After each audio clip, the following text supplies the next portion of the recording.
አሁን ባለንበት ጊዜ ከ50 እስከ 60% የሚሆነው የግሎባል ኢንተርኔት ኔትወርክ ትራፊክ የተመሰረተው IP ቨርዥን 4 አድሬስ ላይ ነው።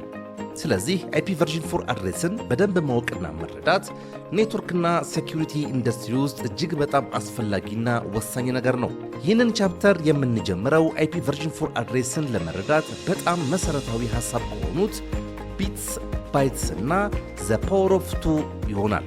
ቀጥሎ አምስቱን የIP ቨርዥን 4 አድሬስ ክላሶች ማለትም ክላስ ፉል ክላስ A IP ቨርዥን 4 አድሬስን፣ ክላስ ፉል ክላስ B IP ቨርዥን 4 አድሬስን፣ ክላስ ፉል ክላስ C IP ቨርዥን 4 አድሬስን፣ ክላስ D IP ቨርዥን 4 አድሬስን እና ክላስ E IP ቨርዥን 4 አድሬስን በዝርዝር የምናይ ይሆናል። በማስከተል ስለ ፕራይቬት እና ፐብሊክ IP አድሬሶች ልዩነት፣ ስለ ፕራይቬት IP አድሬሶች ሬንጅ እና የኔትወርክ አድሬስ ትራንስሌሽንን ወይንም ናትን ጥቅም እናያለን። ከዛ ደግሞ ለኮምፒውተሮች፣ ለሰርቨሮችና ለተለያዩ ኔትወርክ ዲቫይሶች IP አድሬስ የምንሰጥባቸውን ሁለቱን ቴክኒኮች ማለትም ስታቲክ እና ዳይናሚክ IP አድሬስ አሳይመንት እንዴት ኮንፊገር እንደሚደረጉ የማይክሮሶፍት ዊንዶውስ ሰርቨር እና የሲስኮ ፓኬት ትሬሰር ላይ በተግባር የምታዩ ይሆናል።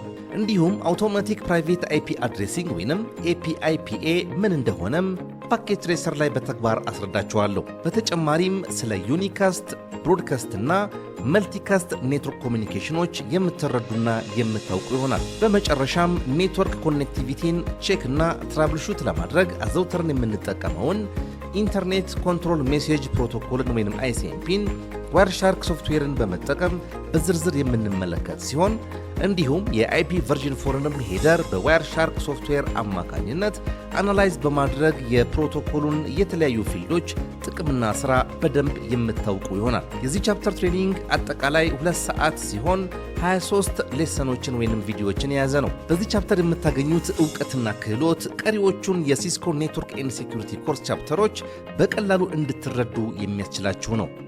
በዚህ ኮርስ ጥሩ ልምድና ዕውቀት እንደምታገኙ ተስፋ አደርጋለሁ። መልካም ጊዜ ይሁንላችሁ።